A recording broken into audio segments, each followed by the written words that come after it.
T.A. Alabi, and we will be discussing preserving the African heritage and preserving the African heritage, culture, and values.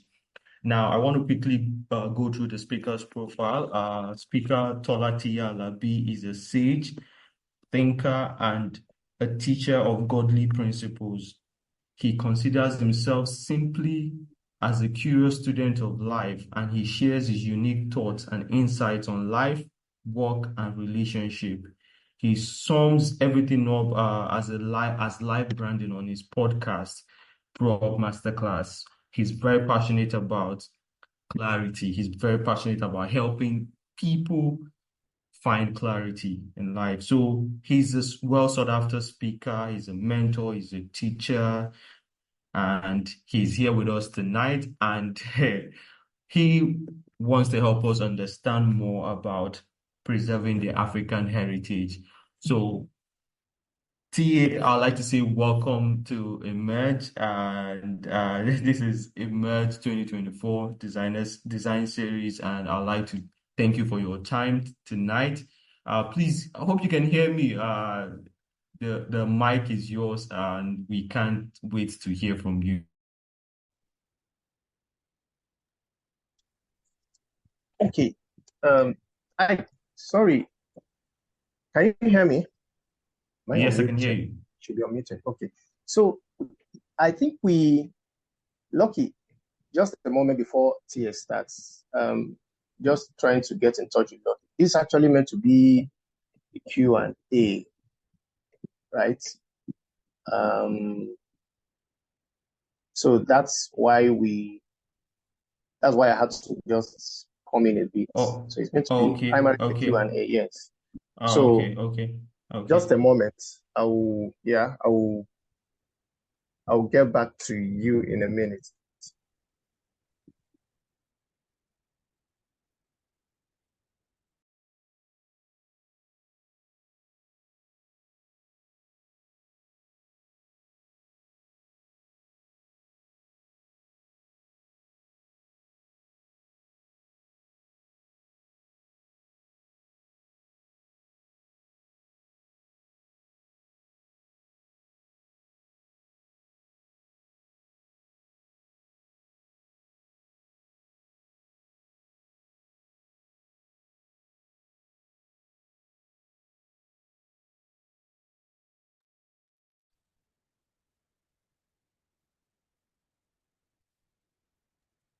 Okay, so I think can you allow me to take this so that we don't waste much time?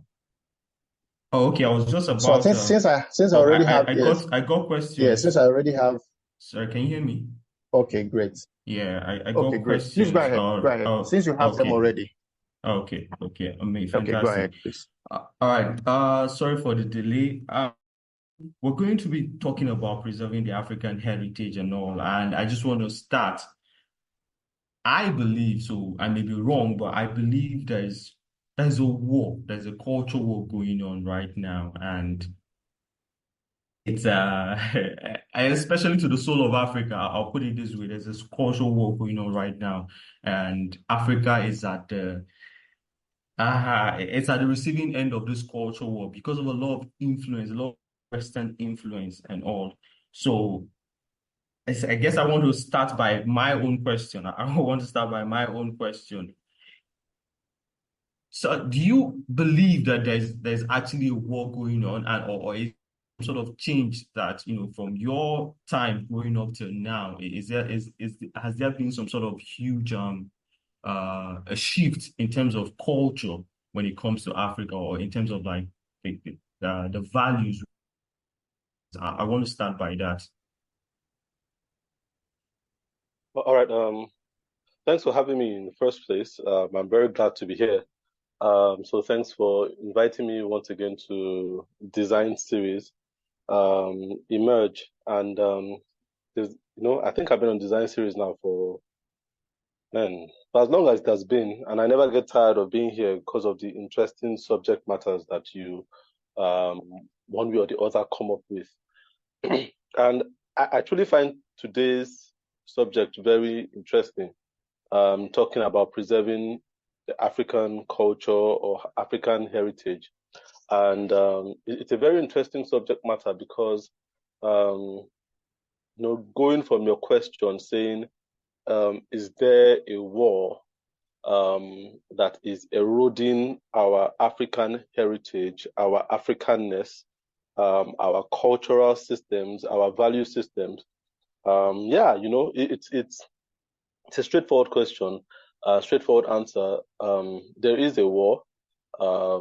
There is an erosion of values. Things have changed very quickly over a very short period of time, and I think in the past, it used to take um, a generation, you understand, for things to change slightly. But now it takes a year. You understand? In a year, people's mentality and value system can change, and it's only going to get shorter. You understand? Very soon, it's going to take just a few months for people to begin to adjust their value system. So, it's a very worrisome thing. But it's a truth that there is. You know, when I was growing up, the world had different cultures. So the world was a very colorful place. So you could see someone, even within Africa, you could hear different accents. So the Nigerian, the Ghanaian, the Cameroonian, the South African all sounded different. And then when you leave Africa, you see that the African sounded different from the European sounded different from the American sounded different from the Asian, and the Asian sounded different from the Arab.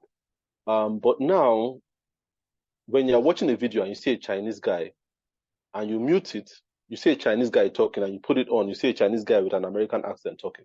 You understand? It doesn't have an Asian accent anymore. He just looks Chinese. You see somebody who is obviously Arab, he has their Emirati clothing on. You see him wearing his what they call that scarf or turban or whatever it is. And when you hear him, he's talking just like an American. He's talking with an American accent. Um, you watch TV. I remember when Ebony Live was on TSTV, and it was always interesting watching Ebony Live and Ebony Life, and it was always interesting how most of them, apart from just a few of them, always spoke with an American accent, and you wonder if this TV station was actually in Lagos or in Los Angeles. You understand? So now the world is less colorful. It's one color, it's one accent, it's one dress system, it's one music, it's one style of film, it's one style of design, it's one style of architecture. So the world is less colorful. You understand? So I think me and my wife normally joke about this. We're like, when we were growing up, if you traveled to the US and you came back, people will gather around you to listen to your experience. But now nobody cares. You travel to the US. What? I travel to the US every night when I go on my phone. You understand? I travel to the US every night when I watch TV. So what are you seeing there that I've not seen before you? You went to go and see the Washington Monument. Man, I watched the film and they took me inside the Washington Monument. Did you go inside? You understand what I'm saying? So, like my kids right now, they know more US brands than Nigerian brands. There's no brand you can show them US that they won't know. Fast food, clothing brand, they know all these things, but they've never been to the US before. You understand? They know about the brands. It's almost like if they've experienced it. So, but they know it more than Nigerian brands. You understand? So, if you were to show them the logo of any of these old eat outs, you understand? Mr. Biggs is even still, well, let's say Mr. Biggs. If I show my youngest son Mr. Biggs or my first son Mr. Biggs, he probably won't know it. He won't know that logo. But if I showed him McDonald's, which is not in Nigeria, he will know it. You understand? So there's obviously a war and a sweeping away of our current environment, and everybody has moved to this virtual Western environment. So yeah, I think in a roundabout way, the answer to your question is yes. There's definitely a war going on. You understand? In the value and cultural system of the world. Thank you so much for that. At least for me, that asks the question, it helps me better understand what is going on right now. And we have a question now, and the question is, what are the major challenges faced by African youths in understanding and respecting our cultural heritage? Because it seems like there is no, just like you said, everybody now wants to talk Western, look Western, act Western. So what are the challenges our youth face in understanding and respecting our cultural heritage? The challenges they face in understanding our cultural heritage. Um, this discussion, it can go 500 different ways, and and we can track back as far back as hundreds of years ago, and we can track back as far back as 50 years ago, or we can track back as far back as yesterday. You understand? So I'm trying to judge in my mind where to start tracking back so that we don't get lost, because it's a very deep conversation. What are the challenges young people face right now in terms of um, the the infusement of Western culture, eradicating African culture? I think one of the biggest challenges is their perception of what African culture is. And so, every time you say a word, the human being is made not just to think of a word as a word, but think of a word as a picture. So what I would ask right now is, when I say African culture, what comes to your mind now for each and every one of you? When I say that thing, African culture, what's the image you see? And I can guarantee that most people will see African huts, and they will see a more rural environment. So when we say African culture, immediately we start looking at Yoruba culture, Igbo culture, what my grandfather knew, what was in the village, what was this. That in itself is a problem, because we've restricted African culture to rural living and underdevelopment. So when we say African culture, it doesn't sound interesting. There are a lot of people that will not tune in to this Zoom call we're having just based on the topic African culture. Like, I don't know. That just sounds like some archaic stuff. Because the picture they have is like you are telling them to go back to traditional living, and you're telling them to go back to archaic living. You understand? So one of the biggest challenges that young people have right now is what is painted in their mind as Africanness. When you say Africa, first thing you think is lion, jungle, zebra, thatch roof, and people that talk with a cliff. You understand? You talk heavy languaging. Um, you don't think skyscrapers. You don't think card roads. You don't think modern classrooms. You don't think any of those things. You think back to the roots. Do you understand? And that is a problem people have, because that's not attractive to people. And I don't blame people for that not being attractive, because it's not attractive, because we are, by human beings, we are progressive. So when we think Africa, we think in terms of retardation. You understand? But if I was to talk about think Western culture, you understand, immediately we start seeing electronics, we start seeing technology, we start seeing fast pace, we start seeing modern modern dressing, modern music. All of a sudden it just becomes more lit up. You understand?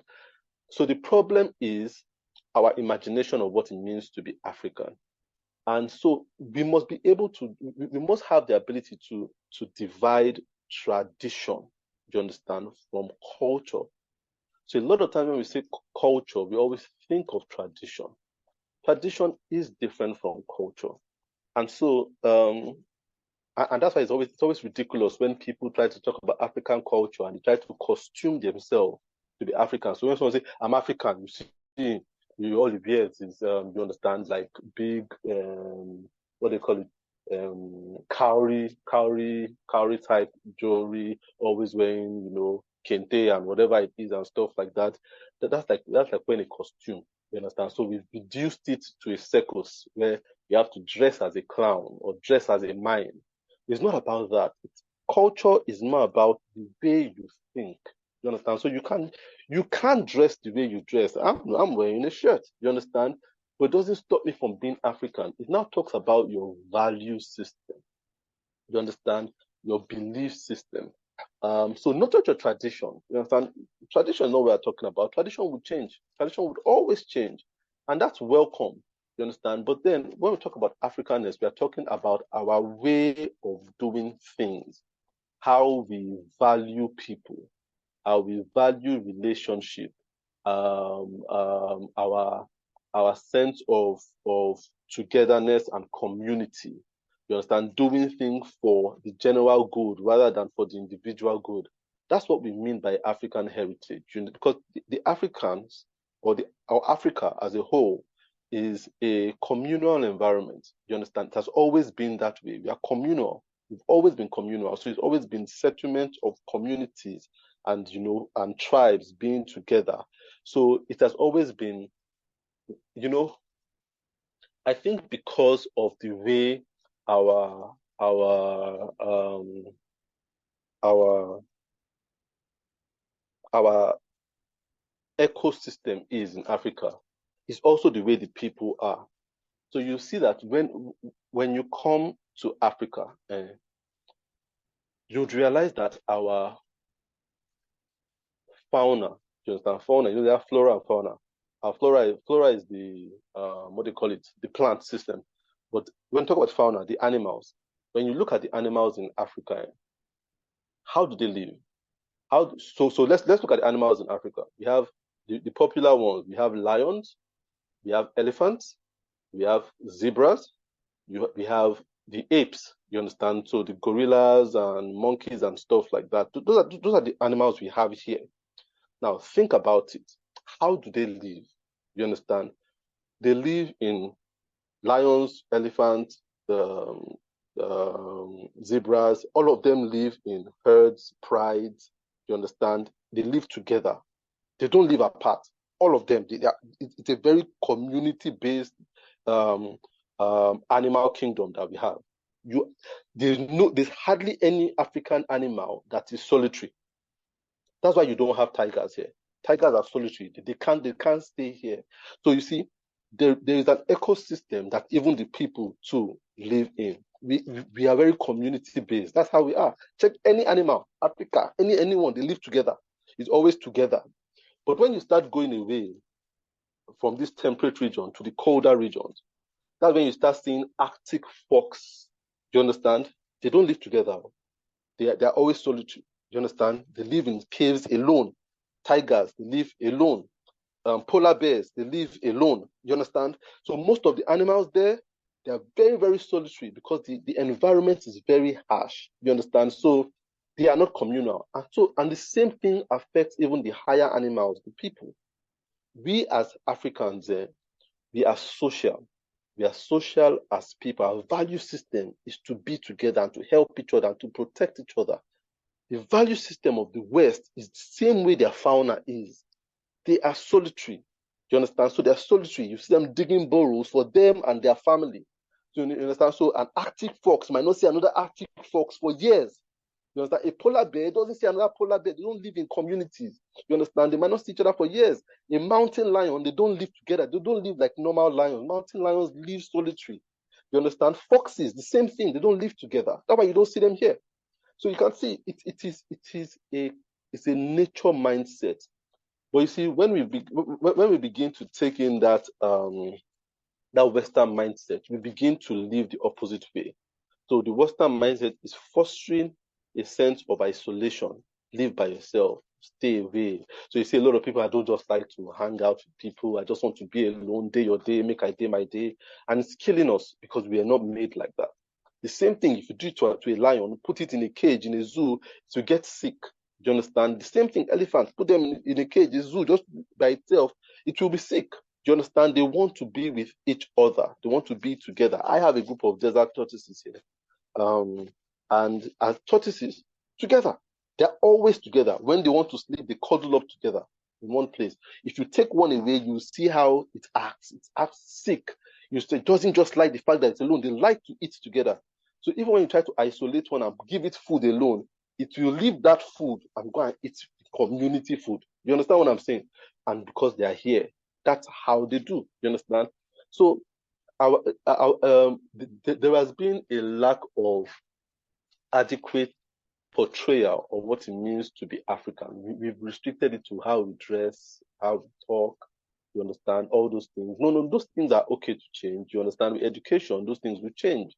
With the fact that you now speak two languages, English and Yoruba, you wouldn't have a thick Yoruba accent like someone that just was taught Yoruba all their lives. That doesn't make you any less African. But it's those core internal things that are natural that you fight against. Those are the things that really corrupt people in the long run.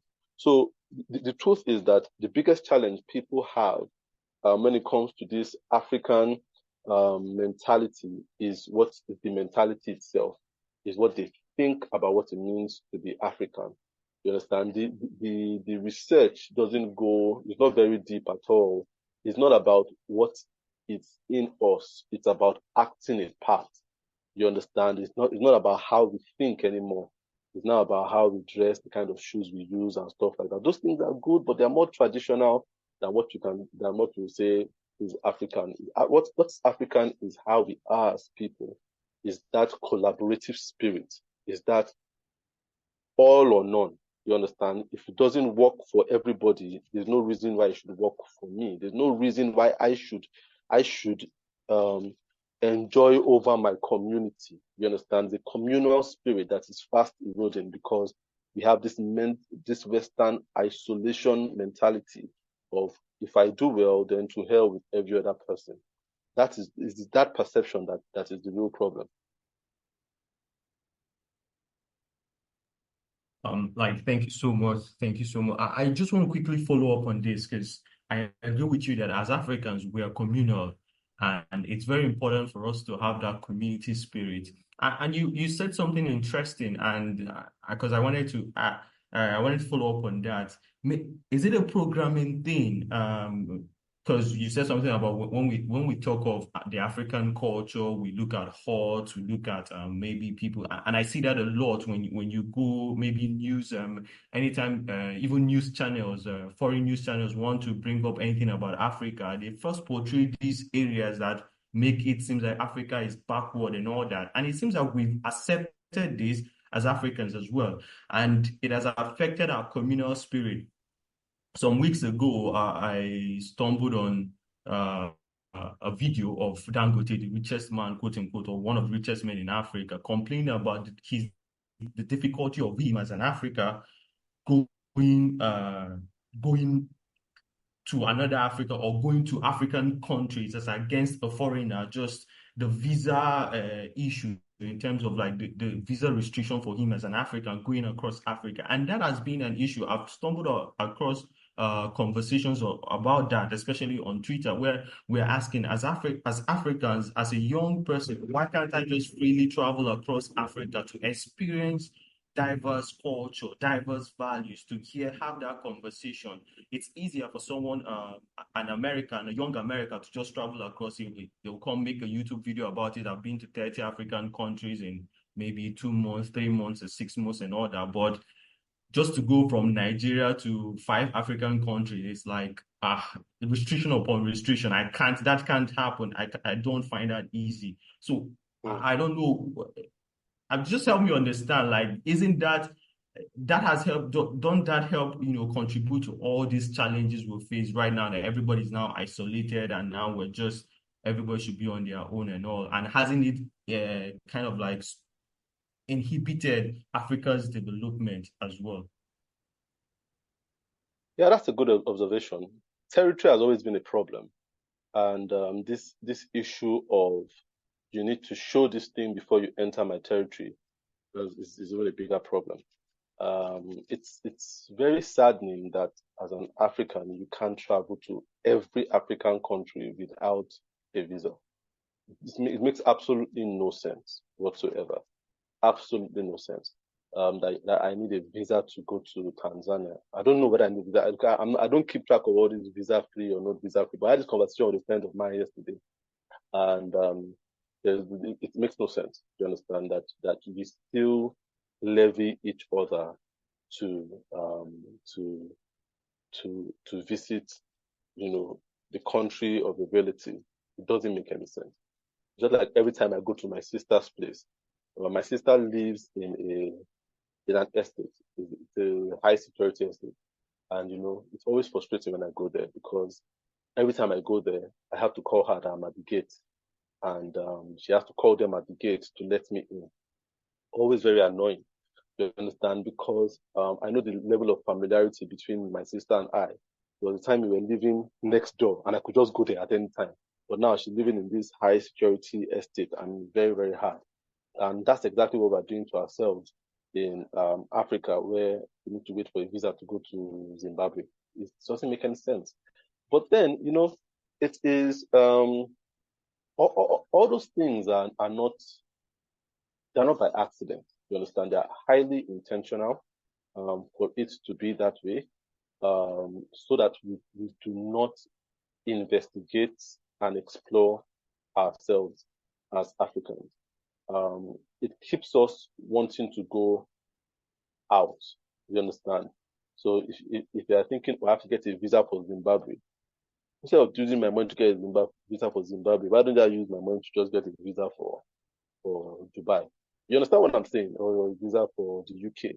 So in the end, we it kind of kills our morale to go around and to find out and to integrate with each other. So it has always been it's the oldest strategy in the book, divide and conquer. It works.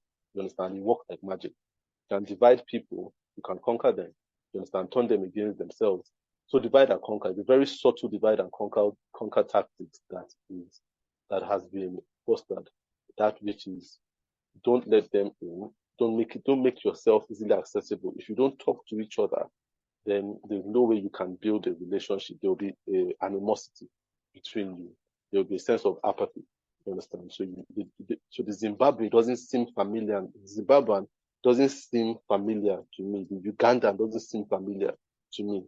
The American seems more familiar to me. You understand? So and I said that conversation can go into different. If you look at it politically, it has to do with our leaders. You understand? Our policymakers, because they are the ones that pass these policies for them to say there must be visa entry for people from Nigeria, and that's because of a poverty mentality that we have that keeps our leaders making rules and legislation because they want to line their pockets. You understand, that have far-reaching implications on our sense of identity. So yeah, it's a good question. It's a good question. It does make sense. You understand, those are part of things that tear us apart. But those things are not things that just happen randomly. Those things have been carefully thought out. You know, and carefully strategized to be like that, to just keep us divided.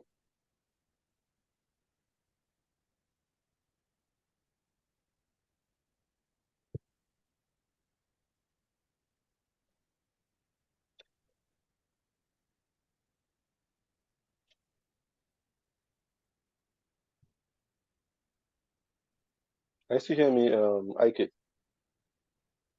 Oh, yes, yes. Hi, are you there? Sorry. Okay, I just removed Yes, that. yeah, just had a bit of a jittery network. Okay, so moving on quickly, I want to talk about this the rise of movements, whether you call it pro-choice or like there's been rise of movements across the world, especially in the case of the LGBTQ plus, so many Western backed or Western powered movements, whether it's feminism and all that, how how are these movements, how are they impacting us as Africans? And especially when you talk about, I want to focus on our values as against cultures, as African values. How have these movements impacted us as Africans? I can't hear you again. And all. Ike. Oh, okay, okay. Can you hear me now? Can you hear me now?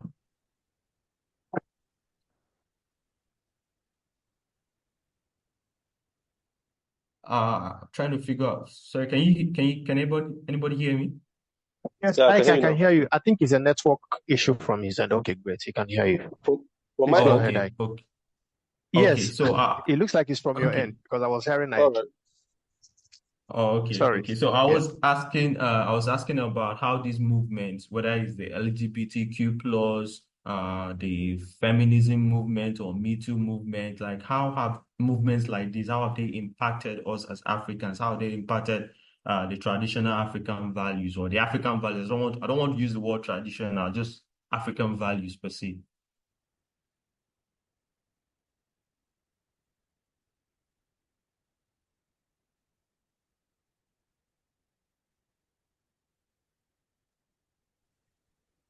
Okay. I heard your question, so wait for TA to respond. All right. Ike, Sorry, can you hear me? my network went off there again. Okay. Okay, great. Oh, I don't know if you okay. can still hear me. My network kind of went Yes, off there for a while. yes, we can hear you. Yes, we can Okay. hear you. We So can. Ike, So can I I don't know if ask you heard Ike. Okay. No, I didn't hear that question to the end. Sorry. Okay, Ike, please go ahead. Oh, okay. Okay, so I was asking about movements like the LGBTQ plus, the feminist or the Me Too movement, this Western-backed movement or Western-powered movement. How have they impacted our African values per se? Because we import a lot of things in Africa, including we're now importing cultures and values. How have these movements impacted us as Africans? All right, yeah. Well, yeah, this distortions, because there are distortions in human function and human relationships. This LGBTQ XYZ movements, all this feminist movements, you know, uh, they are fast coming into our society, and there are a lot of people beginning to become sympathetic and accepting of this movement. And much more people over time will begin to accept it. They will begin to accept it because the West is totally pushing it. And I really feel, you see, there are a lot of people that might be on this call right now that will tell you, and I don't support LGBT Q movement. I do not support gender mentality. I do not support, all these things. For now, they might not support it. But going forward, you'll be surprised how many people will begin to accept it. And this is where we need to be careful, you understand, about Western influence on us, especially as Africans. You see, the West they have two things on us, two things that hold us back and hold us down. Those two things are, number one, media, and number two, aid. Media and aid.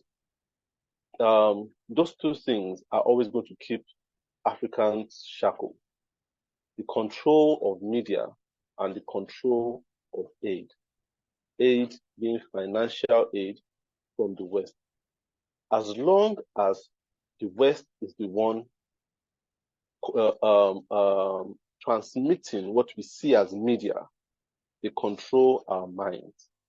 You understand? That's the truth. And that has been the biggest advantage of the West for a very long time, that they understood the power of media, the power of branding. They understood it very early. You see, they were quick to catch on. And I'm going to give you a small story about the West. We're going to talk about the US and the UK. You understand? Um, Now, I want you to understand that these societies, these Western societies, no matter how developed they are, no matter how developed they are, inherently they have a barbarian soul. Do you understand? They have a barbaric soul within them, because a lot of where they came from was not very civilized. You understand? They are not a very civilized people at the very soul. You understand? At their very soul, they are not civilized. I'm not saying this in any form of derogatory form. I'm just saying as a matter of fact, the West is not, at its very soul, it's a very barbaric culture. If you can call it a culture. You see, in the early 17th, 18th to the 19th century, when you look at a society like the United States, it was pure anarchy that was going on there. In the 17th century, it was anarchy. It was nothing like what you see today. Right now, they've dressed it up a lot, but at the soul, it's still what was in the 17th century. In the 17th century, the West, in terms of the US, was known as the Wild West. You understand? It was the Wild West. They were like wild animals. They had no control, no law, no values, nothing. Anything went. It was a time in the lives of the people there. Now, at that time, they had conquered the Native Americans largely. You understand? They have sent them away from that place, and so it was full of the people we call cowboys today. You understand? But those are the Westerners, and it was called the Wild West. Then anybody they could come into people would go into people's house, kill the father, rape the wife, rape the daughter, kill the sons, burn the house, and nobody would do anything. It was that what was happening in the Wild West. You go to a bar to drink, and somebody insults you, and you can shoot the person in the head right there. You can shoot the person. If you had the respect for the person, you tell the person to go outside, and then they go outside and you draw your guns, and whoever can shoot the other person first, that's all. And they leave that person in the middle of the street to rot, and the person, and they will go back and drink and celebrate and do like if nobody died. And after a while, when the person starts to blow, they will drag the person into the desert and stuff. Not even a proper burial, just drag them to the desert. The police had no power. So the police would, if someone did something wrong, what they would do is put the person's photo out there and say, whoever can kill this person, kill the person and we'll give you money. So everybody carried a weapon. You understand? It was a very, very loose society. It was wild. It was crazy. You understand? It was crazy. There was huge insecurity. There was a lot of train robbery. You understand? Trains will be traveling and people just stop it with horses, get on the train, kill everybody there, rob it and go. You understand? And nobody would do anything. Anything went. It was about who could shoot fastest. You understand? That's what it was. It was prostitution. It was everywhere. Daylight prostitution. It wasn't at night. Daylight. The woman's average job there was prostitution. There was no other job for women but prostitution. You couldn't do anything. You would be a prostitute. You understand? So that's what the West was. It was barbaric. You understand? Absolutely barbaric. And if you watch movies like, what's this movie by the Coen brothers? It's called The Ballad of Buster Scruggs. The Ballad of Buster Scruggs. Try to watch it on Netflix. It's a very interesting movie, but it totally paints what the US was like during the Wild West days. If you also watch this other movie called The Harder They Fall, The Harder They Fall, those films really depict what it was like during those days. Immediately after the slave trade, after abolition of slavery, things just went to hell. You understand? Things just totally went to hell. And something now happened. In that time, a group of people came and they were called salesmen. So men began to sell stuff and they called it snake oil. Snake oil. They came up and started selling things because diseases were very rampant then. And so they came up and said they were selling concoctions and they called it snake oil. Now, the Chinese at that time had developed, were able to extract oil from the skin of snake. And those snake oils were actually good for health functions. They were good to help you when you had some kind of diseases. So they could treat a lot of things. So a lot of these American men made concoctions and called them snake oil.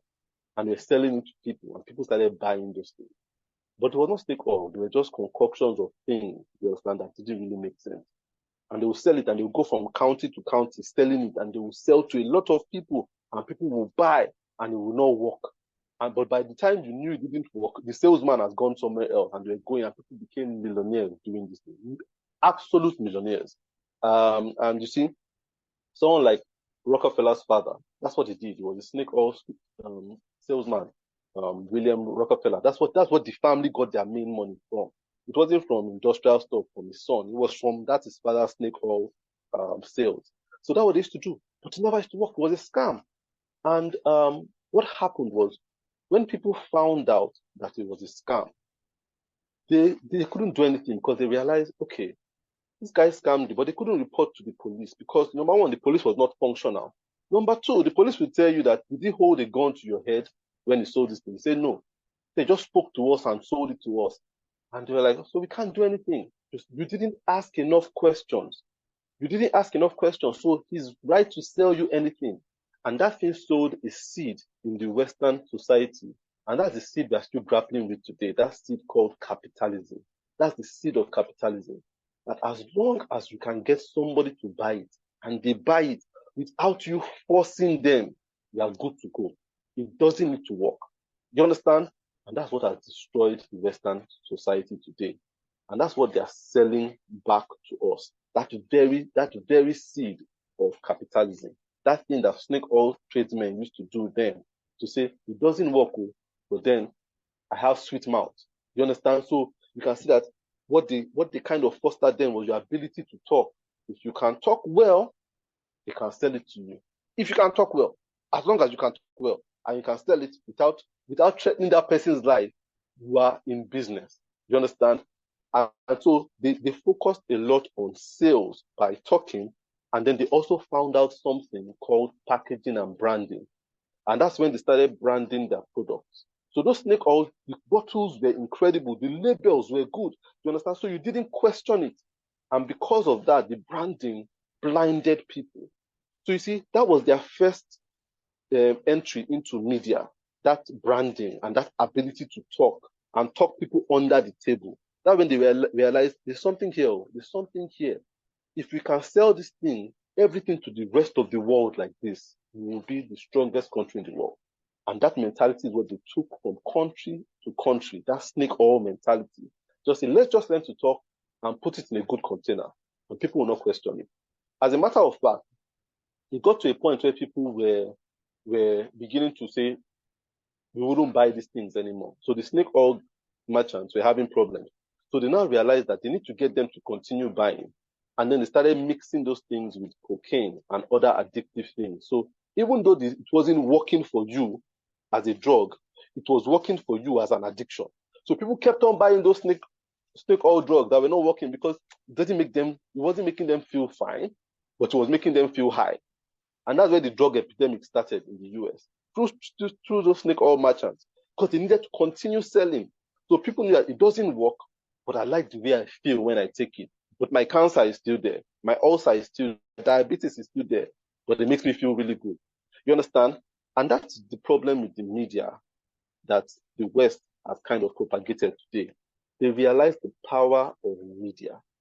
And that power of media is why they are able to propagate whatever it is that we are accepting today, because they understand the media. The media that they have is what we are beginning to take in. And they're using to foster all these things like these disruptions in sexual orientation, this disruption in the feminine essence, these disruptions in anything. They're not stupid people. You understand? Many years ago, like 20 years ago, nobody would think in Nigeria would be accommodating of LGBTQ.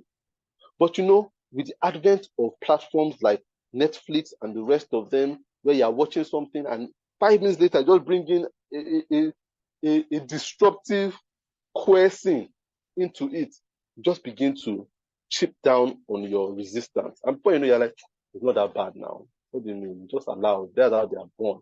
Before you know it, you begin to have an affinity towards it. It's the way they control media. So their media control is the biggest issue we have. And once you begin to take in their media control, you begin to take in their values and their mentality. So that's their first hold. The first hold is media. You understand? They write the most books in the world. They write the most books. You don't write more books than them.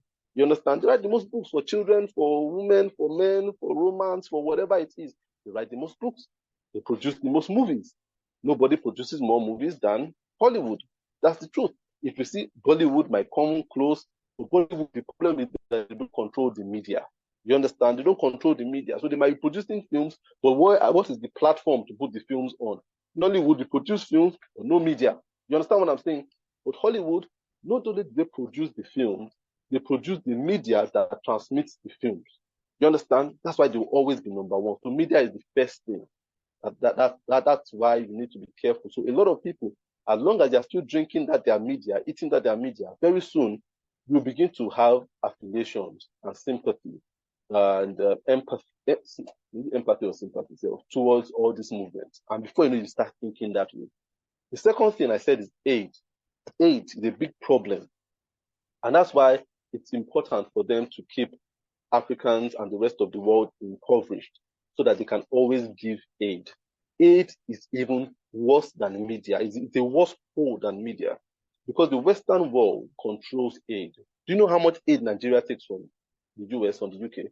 You understand? US aid, UK aid. There are so many aid. There are so many that pump money into Nigeria.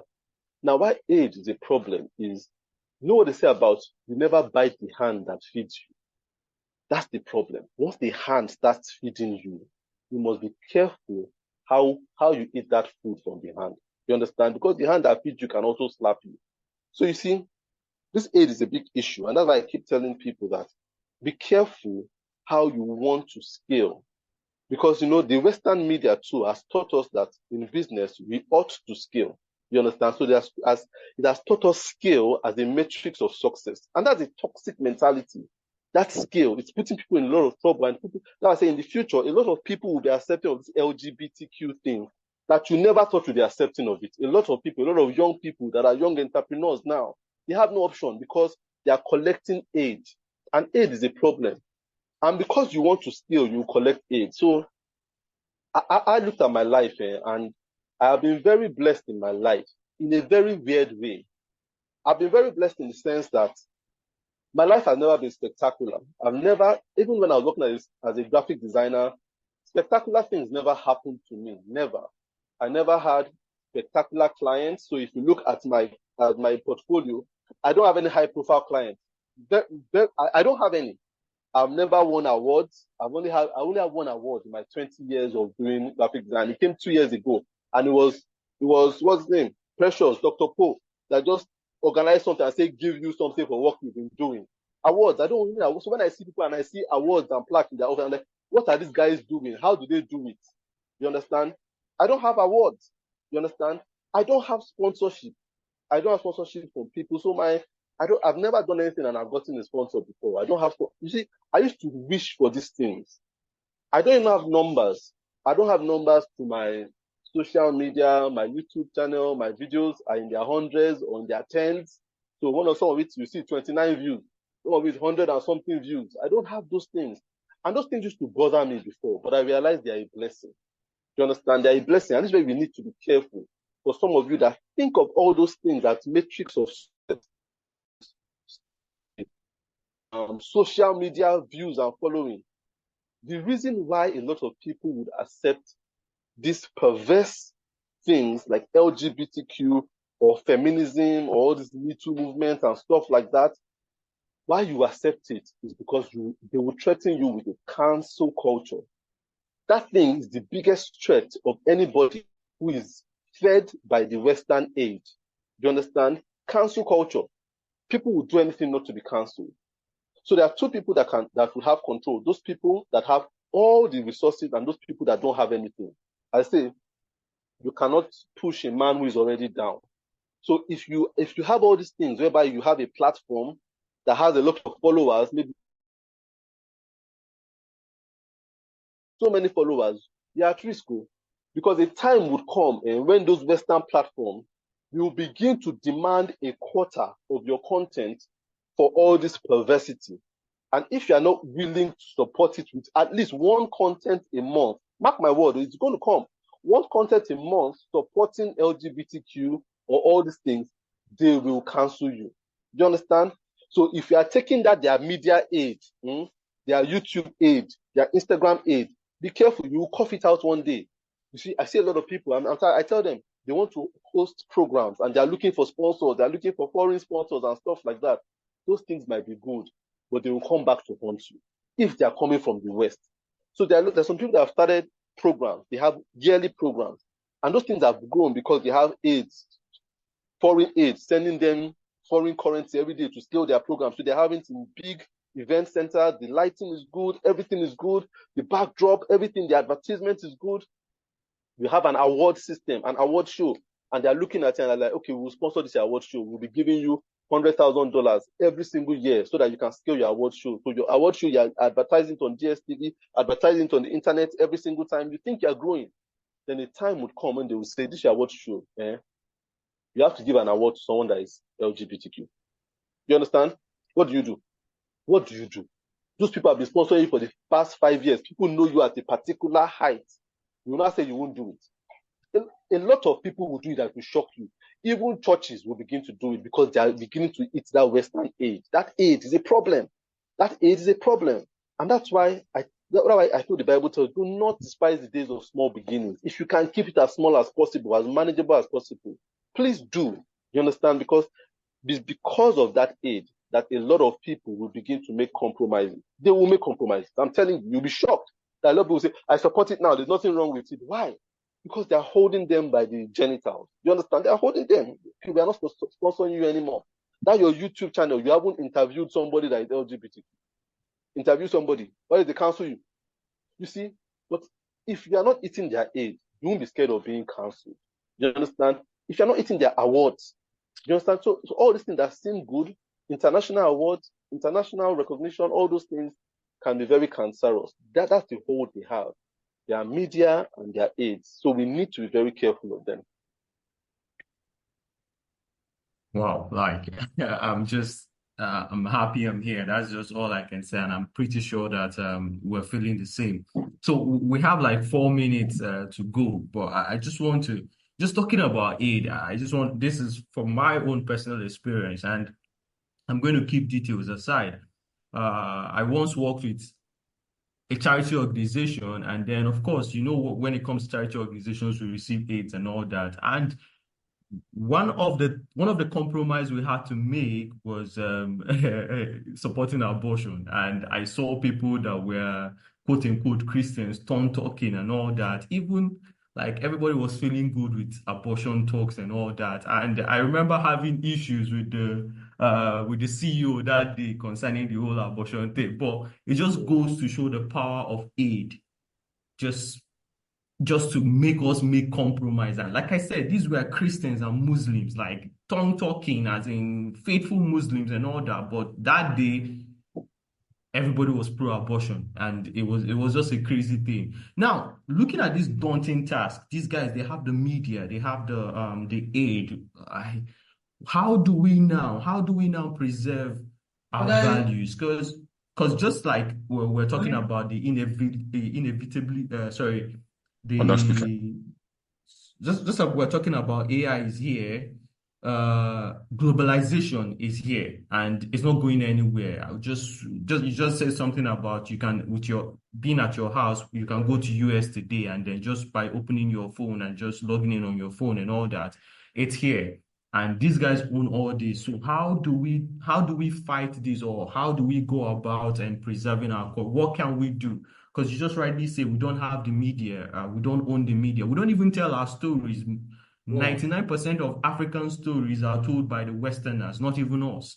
So how do we do this? How do we make this fight and all? All right, that's a good question. And I think it all starts from not being so easily impressed by non-Africans. I think we are too impressed by them. And we are too impressed by them because a lot of us have not lived with them. That's the problem. We need to stop being impressed by them.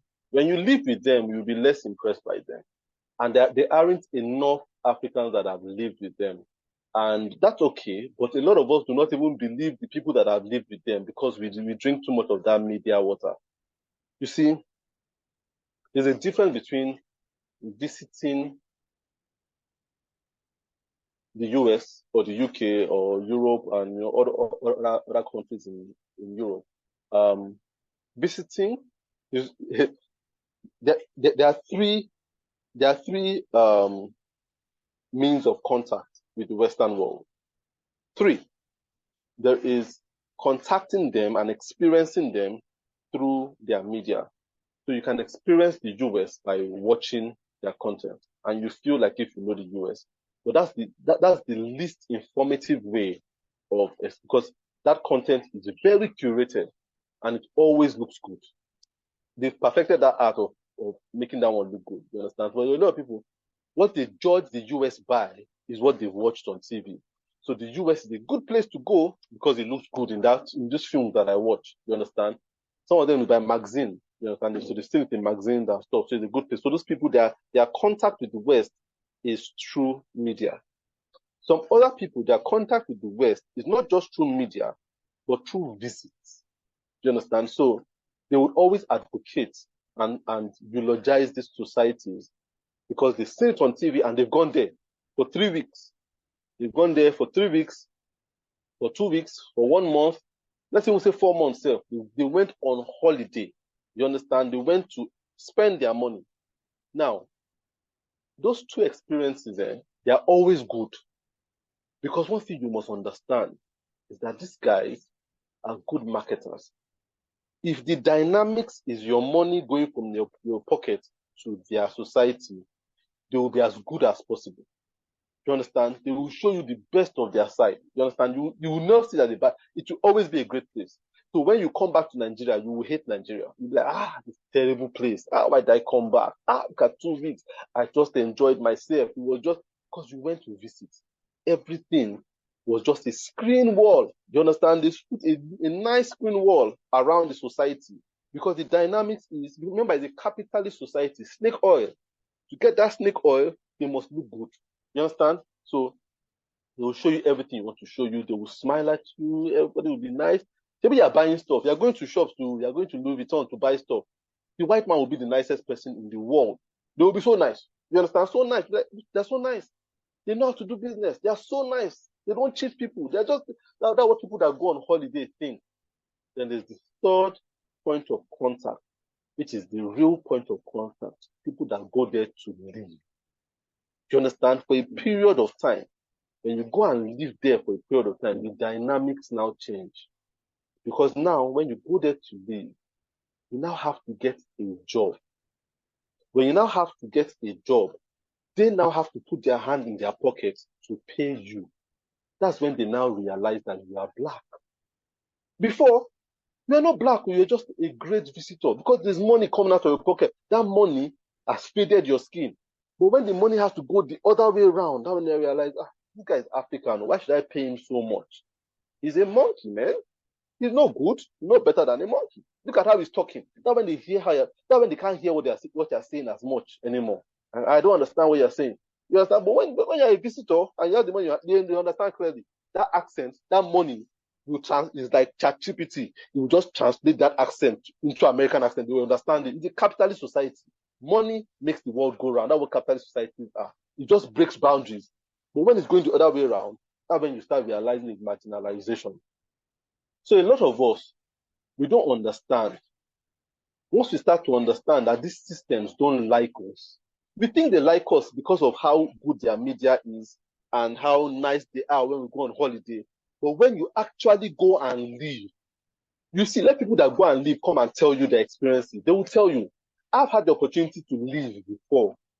And I now began to understand what racism is.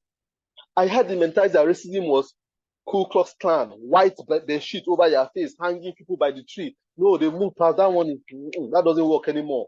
There's subtle racism in the way they talk, in the way they look. Now I'm able to see it so well. I can see it so well. When I can tell a racist remark, and I wish I couldn't tell it because now I can see through it. I can see it so well. When someone writes a comment that seems like a compliment, we now realize that this person is belittling you. You before I used to be impressed by it, but now, man, this person is actually insulting me. And the unfortunate thing is we are impressed by those subtle racism. We think it's a compliment. And this we are going to, because we are design series right now. I want to talk about the design world. It's highly unfortunate that we don't rate ourselves in Africa. Let's not even say Africa, forget Africa. In Nigeria, we don't rate ourselves. We rate one white person more than we rate ourselves. So Yorks will write a book. Nobody will buy it. Nobody will read it. Unless Yorks puts it up to download it for free. Nobody's interested. But then one white guy will write something and people will say, go and buy, go and buy, go and buy, go and buy. But Yorks will do a tutorial. Nobody would download it because it's Yorks now. See finish. But then one guy without any his technical skill is so poor, but he's white. You just buy from him. Because he's on Domestica. Oh, I just bought this. Then we have this feeling of, oh man, I've come in life because I bought this logo design tutorial from this guy. You understand? Not knowing that guy doesn't really care about you. That guy doesn't really care about you. And a lot of people that we rate, especially in this design industry, I have realized that a lot of them have terrible racist tendency. Terrible one. When you watch their content, they're like, how many of them have interviewed an African person before? Is that they don't exist? But they interview people from Spain, from Brazil, from the US, from Mexico, but they never interviewed an African creative before. Why? But that same Africa, they can come and say, I'm coming to Ghana next year. You guys should prepare for me. But you can come to Ghana, but you cannot investigate Ghana and see who in Ghana can I promote on my platform. But Africans, we don't think that way. We consume their content like if it's the next best thing to sliced bread. You see, until we start to rate ourselves, they will never rate us. Never. How many times have you seen an African designer being invited to speak to a Caucasian audience? How many? But you see us as African designer invite somebody, and the person, because you got to invite this person to talk and to ask them questions, we now begin to rate that person that invited them. I can't believe you got this person. It's now a badge of honor that they got a white man to come and speak to you. But when they brought IK to speak, you don't rate them. Look, we can never ever go far with that mentality. You understand? We have that white submission mentality in our heads. There was one where I attended an Instagram live before. Some years ago. I was so mad. I just logged out. Where this man was invited. And if you see how the man was behaving on the live, and he said he was from Spain or Barcelona, but then his behavior was too bad and too dismissive. He was joking all the way and just being distracted and stuff. And I'm like, if they invited this guy to come and speak in US, will he be this dismissive? But he just says, man, African guys, what do they want? Just show up, tell them whatever. Some of them can even attend your live high as a kite. They will attend it. Look, we need to start rating ourselves. We need to start rating ourselves as Africans. We don't rate ourselves enough. The other day, Lucky had a book launch and stuff and invited me. And there were some Europeans and stuff, Americans on the stuff. And it was incredible to me when I put up the flyer and people were like, Baba, you're doing big things. Baba doing big things. Why? Because I'm on a flyer with a white person. Forget it, I've been doing big things since. You understand? I'm not validated by who is beside me on a flyer. I'm validated by the value I give out. So I realized our mentality is so poor. When I schooled in Canada, and I'm not joking, I'm telling you the absolute truth here. When you go and school with these people, you realize how exceptional you are. When I schooled in Canada, I was number 1 in my class. Look, whenever I presented my work, people gathered around my system. I tutored them, plus the lecturer. You understand? Plus the lecturer. You understand? They all learned from me. But the unfortunate thing is when I know there are frailties, and I know how terribly bad they can be when it comes to technical stuff, because I was in class with them. But the problem with that person that I was in class with that was a mediocre in class. If I bring him here to Nigeria, you see how they'll be opening doors for me. And just, man, this is a serious design company, but that's a non-entity in class. He doesn't know jack. You understand what I'm saying? Because we don't rate ourselves, and they don't rate us too. It bleeds my heart, and I just won't mention names here. How many people we worship as Western designers that have absolutely no iota of respect for us as Africans. Absolutely none. Zero. You understand? One of them wrote a book of recent, a design logo book. I said, I'll never buy that book because that guy is a racist. You understand? Me when I say, oh, the guy wrote a book. Oh, wonderful book. But they don't know the character of the person. We are just a means to an end. But we need the only solution to these things is when we begin to rate ourselves. We need to begin to rate ourselves. That's why I like stuff like design series. When they invite you, you go, you show up. You understand? But you realize how many people are here on this call? How many people are here? 12 people are here. Just 12. 12 people are here. 12 people. If you invited some Western people, sure people will come. Even if the person is a cleaner in a design studio, that is a white guy telling you about typography, they will just show up. It's that submissive, subservient mentality that is killing us. You understand? We rate them too highly and rate ourselves too low. You understand? Too highly, rate ourselves too low. When you have a podcast by an African person, spread it for crying out loud. But then you spread the one by the guy that doesn't even know you exist. Doesn't know you exist. But we have numbers on our side, so they are cashing out here. They cash out here every single time. But then we don't use our numbers to our own advantage. So the dynamics will never change. Never. But we need to start putting an embargo on these things so that we become cherished. You understand? We become cherished. So don't let anybody fool you. If you are watching any platform in this world, any platform that has never had an African person, whether South African, Ghanaian, a creative to come and talk, that's the racist platform. I don't care who they are. They are racist because you can't tell me that there isn't one person here that is worth investigating, asking a question about how good their work is. You understand? I don't believe that. It shows that they don't care. They actually do not care. If you are reading one magazine that is a design magazine that has never ever shown an African design before, that's a racist. It's racist. You understand? The world is too connected for them not to be able to investigate Africa. And I dare to say there are a lot of incredible African artists in this country. In this country, even outside this country. I've forgotten this girl's name.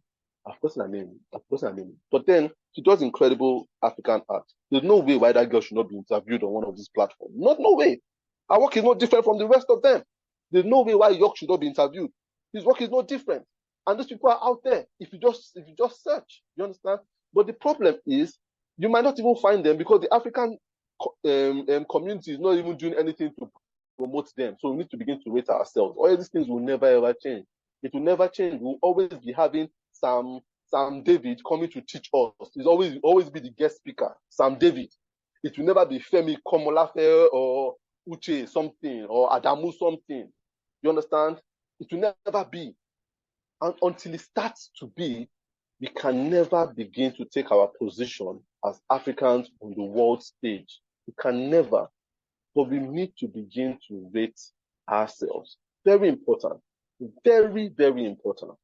Very important. So those are my thoughts. If there's going to be a solution to this thing at all, it starts from us, our mentality, and how we accept each other. How we accept each other. How we rate each other. How we appreciate each other, and how we promote each other at the end of the day. Wow. Thank you so much. Thank you so much. I know we have overshoot. I want to apologize to everybody here because we're supposed to end by 8:30. I don't know, Michael, what do we take questions or because if you leave me here, I will ask and ask and ask. Man, Because this is why this is a thought-provoking session. it Man, is. 1,000 thoughts has just gone through my mind this evening.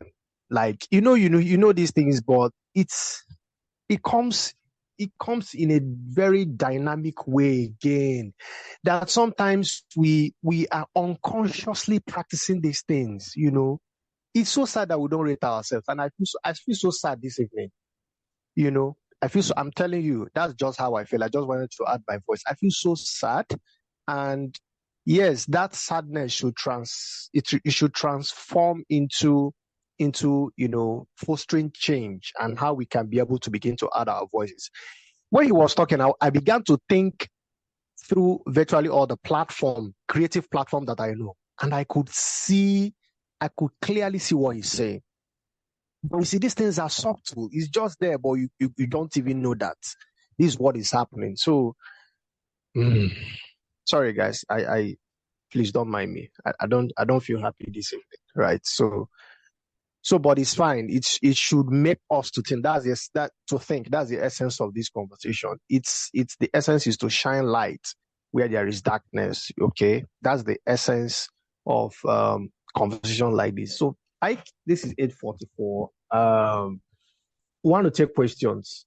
Just adding my voice to Ike's. Want to take questions. Maybe do questions for the next. This 8:44:50. Maybe I'm assuming this 8:45. So maybe next 10 minutes max. 10 minutes, yeah. Let's do 10 minutes. Next 10 minutes max, right? So, so if we are waiting for question, maybe if you have one more question, you can share so when the question comes in, he can pause and respond so that at least Mama, I'm still in a session, okay? So, Ike, yeah, you have the mic.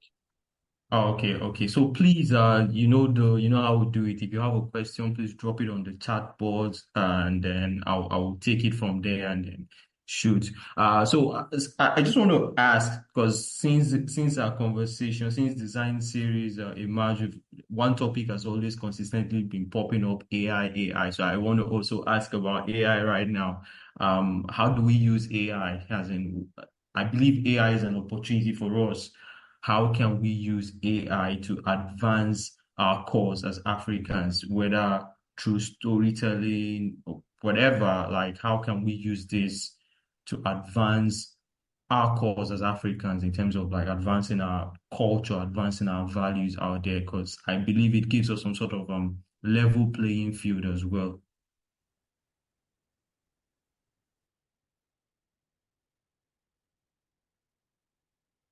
So I think your mic is mute, has been muted, IK.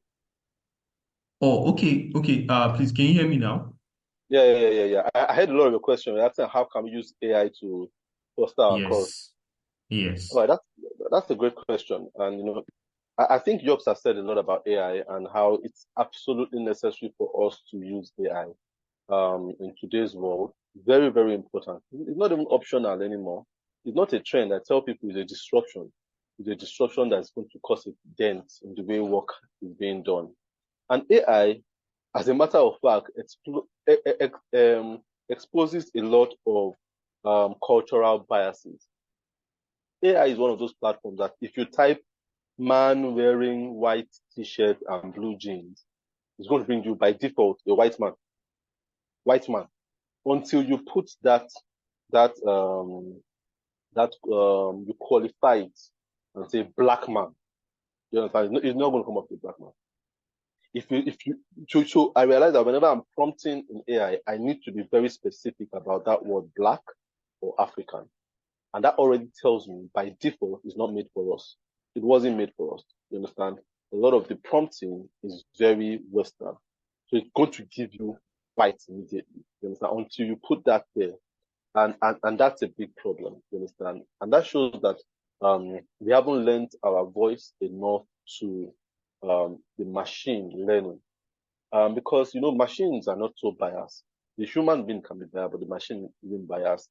And what that means is AI does machine learning. And what machine learning is, it's able to gather information by how much information had been put into the internet over the past few years. So when you type man and it comes up with a white man, it is not doing that because AI is racist.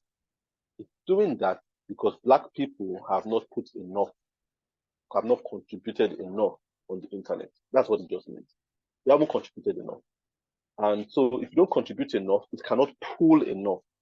And that's why we need to contribute more. We consume too much. We're not contributing enough. We need to start contributing to that design ecosystem or to that internet online ecosystem. We need to begin to leave our footprints there. So when they just type in something, just comes out with an African, type it in another African, we bombard them because we have the numbers. You understand? We have the numbers. Like there was this designer that did a typeface, and I totally commend him. I've forgotten his name. Did this Ojuju typeface. Incredible stuff. And people are using it. And in fact, why? You understand? And that's because the way we carried it on our head in this Nigeria was the actually, in Nigeria, a butterfly should flap his wings in Nigeria to cause a hurricane in Brazil. You understand? Nigeria we are well positioned. Look, we are not using what we have. When we use what we have, we can tilt the world to our own side of the world. And they know this thing. You understand? Look, if only we understood what we have. We see what we have as a disadvantage. These are our numbers. Kai. Our numbers cannot be disregarded. We are the only ones that disregard our numbers. I'm telling you, if we just supported ourselves, each other. Sorry, I'm going back to this, going away from that AI, but then this is very, very important to me. If we just supported ourselves, I'm telling you, the dent we can make in the world is ridiculous. To be born in Nigeria or born in Nigeria is an incredible blessing. Incredible blessing. That I was born in this country, a blessing. A country that has so many people that are so vocal. Do you understand? So vocal and have this energy that cannot be ignored. But we're not using it. We are using it against ourselves. You understand? That's the biggest problem. But then, until we start making that noise, even with AI, you understand? It's always going to be biased. So we need to use AI.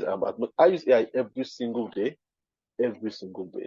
And as much as I use it, I try to promote my values with it. So first thing I promote are my spiritual values, and second thing I promote are my ethnicity. You understand?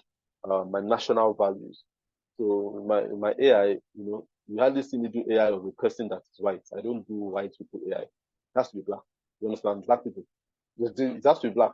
So even my family, we started developing this thing where we do AI stories every month. And the second one, we did one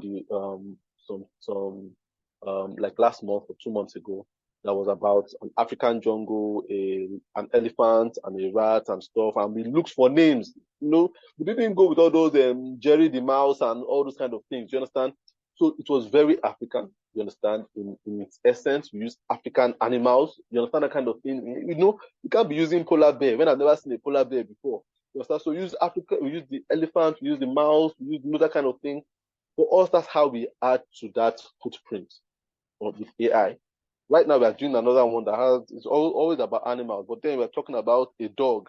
And the dog we used was not any bull mastiff, bulldog, husky. I don't know those dogs. Those dogs are not from here. So we use our West African Basenji.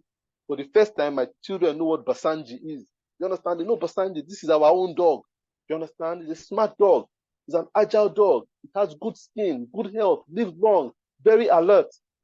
That is how we push it. You understand? So use AI to push a narrative. You understand? Look, I've been using this AI called ideogram. That ideogram. Every time I go there to create stuff, I just see what these Westerners are doing, and all of it is just vacuous. When you see something is vacuous, has no value. It looks good, but then you see somebody do a skull with fire, do a woman with her breast hanging out, do just ridiculous things, and like no value whatsoever. So whenever I do my work there, I'm like night and day. When I try to do work that when someone will look at it, it will make their day. You understand? To give them some form of clarity. So use AI as much as possible. Don't use AI mindlessly. You understand? Use it to promote values, to promote culture, use it to promote yourself as a Black African person as much as possible. So AI is a must. It's not an option. If you want to have work in the future, use AI. You have to use it, and it is relatively free for now. You must get to start using. Play with it. Play. You understand? Play. Even while you're still using your software, which will go out of date very soon, keep using AI. While you're still using your laptop, use your phone, because laptop companies will have issues in the future. People will not be using laptop as much anymore. You understand? So if you are too used to using laptop to work, start using your phone. I was telling some people this on, I've forgotten what platform I was on. Everything is going to the phone. Radiography, phone. Photography, phone. Medicine, phone. Everything is going towards the phone now. Everything is phone. Graphic design, phone. You understand? So that phone is very important. Use your phone as much as possible. So AI is a must. You must learn how to use it if you want to work in the future. If you want to learn how to work in the future, learn to work fast, learn to work portable with your phone, and learn to work excellent, because AI produces almost excellent work. You understand? The human error is minimized and will continue to be minimized. So don't sweat it too much. Don't sweat it too much. The world has changed totally. So work has become easier. Don't let people deceive you that hard work is one that will get rewarded. You'll be surprised. You see how the Bible says the kingdom of heaven is like somebody that went and called laborers, and he called some people from early in the morning. He called some people at noon. Called some people at closing time, and he paid money. You see, that's what's going to happen. Don't let anybody deceive you that your hard work is what's going to make you pay. You'll be surprised. People will just do one click and they will pay them more than they're paying you. You will feel cheated. But then that's the reality of the world. You understand? That's what will happen, because they were smart enough to learn how to use that one click. So one thing I should tell you, AI platforms. AI platforms, I use basically two, but there's another one that my wife introduced to me yesterday. There is Bing for designers. Just Google Bing designers. Ideogram. I just talked about Ideogram. Use it. There's another one. There was one that my wife told me yesterday. That allows you to expand the phone and makes it high detail. High resolution. I've forgotten what it's called. Just yesterday, I was introduced to that. But there are so many. You understand? Just look for AI platforms for designers. They'll be introduced to you, and just choose the one that works best for you. Oh, thank you so much. Thank you so much. Thank you so much. Well, I believe that's all. I don't know if there's anything you want to say, sir. Like anything maybe you just want to say to round up, but we don't have any other question, and then we are out of time. Michael, I don't know if there's any other thing, but sir, I don't know if there's you have any last maybe something, a word for us. I think what I just want So to sort say of is, what I just want to say is, just whether report this thing, or support African, support Nigerian, support them. There are people doing incredible stuff, doing good stuff. And even if it's not incredible, it's your brother's stuff. You understand? Sell it well. You understand? We need to start supporting. It has to be a habit. You need to habitually support each other. Lucky wrote a book. You see, look, do you know how many books I've written forward for? I don't turn them down. No. They tell me, sir, please write a forward for my book. It takes me time. It's not like if I like to write it. But then I'm like, this is my brother now. This is an African stuff. Why would I not lend my voice? I will write the forward, even if it takes me time. You understand? I've been writing forward for people's books for years. You understand? Years. I still wrote for Lucky's book. I'm more than proud to write for that. You understand? I will lend my voice. Support your people. They are writing a book, support. They are doing a podcast, show up. They are having a webinar, show up, for crying out loud. Look, 12 people here, I will show up. You understand? One person, I will show up. I don't really care, because it is my people. You understand? I cannot be supporting somebody in the US and not supporting my people. It doesn't make sense. You understand? So we need to support each other. IK, you are here now. You have brand talk. How many times have I been on brand talk? And many times. And you call me, I will continue to show up. You understand? Because we need to support this thing, but we need to be together on this thing. You understand? design series should not have 12 people. It is there should be no graphic design platform that should have 12 people, that should have 20 people, that should have 50 people. Actually, we should be looking at 500. To the extent that Zoom, you say, let's create something for this African, because when they gather to meet, they are always overloading our system. You understand? But we don't do that. You understand? Because we don't rate ourselves. But there's incredible value here. York's conversation, incredible value. Looking at the numbers. Why? Why? Is it that you guys didn't promote it? You promoted it the best you can, but people have better things to do. But when they hear that it's Chris Do that is coming, you say they'll show up. You do gives value, you understand? Cool. But the most annoying one, if they don't even know the person, as long as it's white, you understand, they'll just show up. They'll just show up. You understand? That's subservient mindset. You need to get rid of it and show up because the person is black in Nigeria. Let me hear what my brother got to say. Let me hear what my sister has to say. We need to begin to take up that mentality. That's the only way we can be a force to reckon with in the long run. Thank you so much, sir. Thank you so much. I want to appreciate you for giving us your time. And like I said, we really overshoot, and that's because of how important and how important this session is, just to put it that way. And I want to appreciate everyone that is still on this call with us.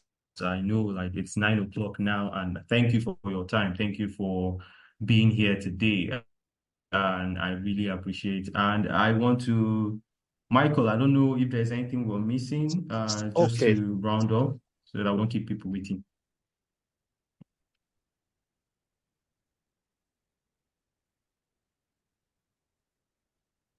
Okay, so thank you so much, Tia. This is it's been an amazing session. I sincerely appreciate you for all you do. Thank you so much, and we thank you for always showing up for us. From the very word go, you've been here, and please send your emojis to him. And one more thing we just need to do before we call it a day or a night